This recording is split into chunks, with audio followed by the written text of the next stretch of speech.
अस्सलाम वालेकुम friends, welcome back to my YouTube channel daily tips with अस्मा।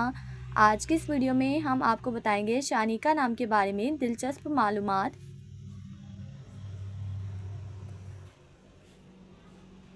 शानिका नाम का शुमार लड़कियों के नामों में होता है। शानिका एक इस्लामी नाम है।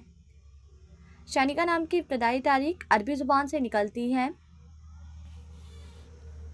शानिका नाम की लड़कियों के लिए खुशकिस्मत नंबर 6 माना जाता है।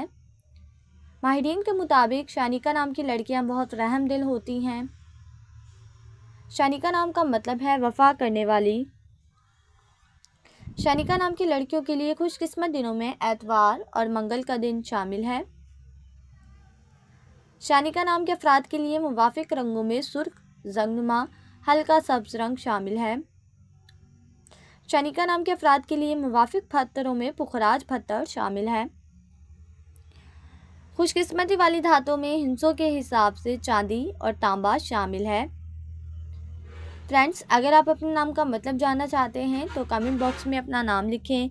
इंशाल्लाह हम आपके नाम की वीडियो ज़रूर बनाएंगे। Thanks for watching. अल्लाह हाफिज़।